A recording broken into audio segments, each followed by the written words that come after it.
NFL Sport Boxing down at Riley's Gym in Sheffield, joined by Bianca Foxy Johnson. How are you, mate? Hi, I'm good, thank you. So, I've seen you a number of times in the gym, but I hadn't had a chance to speak to you. Tell me why Riley's Gym? I sort of shopped around a little bit when I was coming back into boxing. I noticed that you had quite a lot of girls down here, which is good for me for sparring. It's local to where I live, so I just tried it out and I thoroughly enjoyed it down here. Nice mixture of coaches, right? Yeah, we've got Gary Longmore, he's my main coach. Obviously Robert is my manager, but we've got a mix of coaches in here. Everybody takes the turn and they fill their own part, really. And I know you're really, really good mates with Amy. Seem to do everything together, which is good, right? Yeah, we like to beat each other up. We recently went out to Fuerteventura together, did a training camp out there. So yeah, it's great that she's in the gym with me as well as Nicola, and we've got a young amateur called Grace Hall. So yeah, it's a good mix. What's that summer training like?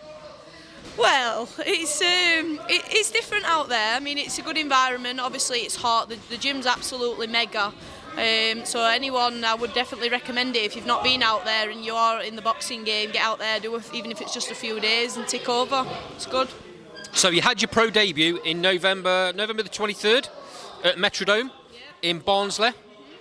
Tell me how that went. You've just settled now. You've had time to think about it. Tell me how that went. Yeah, I mean, I was pleased with my performance. I only did 4 rounds. I've been sort of nearly 10 years out the ring, so it was good to just ease myself back into it. Obviously, as you can imagine, I've been 10 years out. My nerves were there, which is expected. But I think I performed well. I won every round, and it was good to just get back in there really and show people what I can do. So people that don't know you, that haven't seen you, might be watching this for the first time. Tell me a little bit about your backstory. What got you into boxing in the first place? So I started boxing when I was 13 years old. I'm coming up to 32 now. I sort of had about 20 odd amateurs up to about the age of 18. And then to be honest, I fell out of love with it a little bit. I went on to have a career as an estate agent, which I'm still in today. I've been doing that for 10 years. My brother, Red, he is a professional boxer. He fights out of the Ingle Gym at Winkerbank. He sort of started boxing after me, but he continued and turned professional a couple of years ago. And sort of just seeing him get back into it, it kind of gave me the passion to have another go. So he's really inspired me and driven me, and that's why I've got back into it, really. We've had Red a couple of times on the channel. When he's been on the GBM shows, he's doing some great stuff, isn't he? Yeah, he's 8-0 now. You know, he's a big super middleweight. You know, big things are to come from him. He's ready to step up to a title fight soon. So, yeah, we'll see what happens. And likes a scrap. He does, yeah. He likes a bit of a dance. He likes a bit of a scrap, like you say. You know, we're similar but different in a lot of ways. We're very close, and like I say, he's a big inspiration to me. Okay, enough about your brother. This isn't about him, it's about you.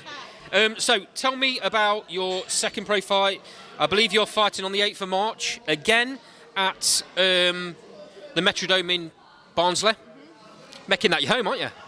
Yeah. I mean, to be honest with you, I really like the venue there. It's a nice venue, it's glamorous like me, so it suits me. It's not too far from Sheffield for people to travel. I mean, coming up over the next few months, I would like to get on a Sheffield show, but for now, that's where I am. It's not that far away though, is it? Half an hour up the road? That's it, 20 minutes, half an hour.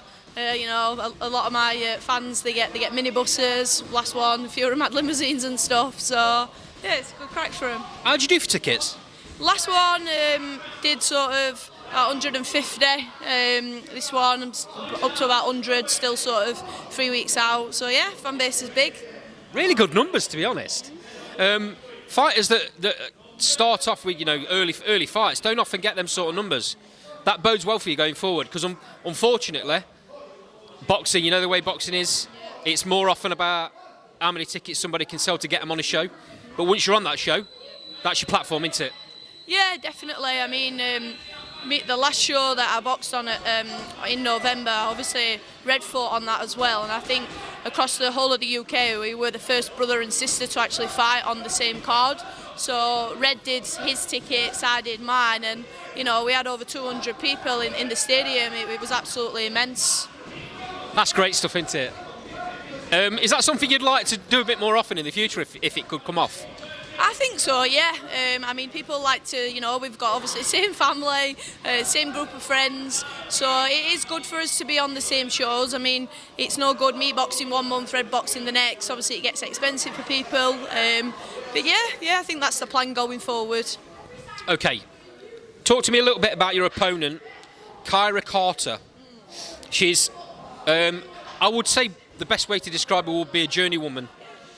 And I don't mean that disrespectfully. She's very durable. I've seen her fight in a couple of different venues in an away corner. I think she's only ever been stopped twice. So that's going to be a bit of a test, isn't it? Yeah, I mean, to be honest, at this early stage in my career, I don't really look into the opponents that much. I trust my coach, I trust my manager. They pick the opponents, and as long as I'm doing what I do in the gym and perform as I'm performing in sparring, you know, we've got nothing to worry about. A lot of these journeywomen, as they say, they've been in with the best of the best. I think she's had sort of 11, 12 fights, so she's got a bit more ring experience than me. But yeah, you know, obviously I'm going for the win. I'm not going to say I'm going for the stoppage. But we'll see on the night, you know. I'm just going to take it round for round and see how it goes. Okay. Last one from me then. Anyone that's not got a ticket from you so far, this will be on our YouTube channel in a couple of days. Look down the camera, let them know where they can get the tickets from. Yeah, you can message me directly on Instagram. It's Foxy Johnson 93. You don't want to miss this one, so get down and support me. It's International Women's Day. My kit's themed around that. And the ring walk, well, let's just say you don't want to miss that. Watch this space. I'm coming. Thanks for your time, really appreciate it. You're welcome, thank you.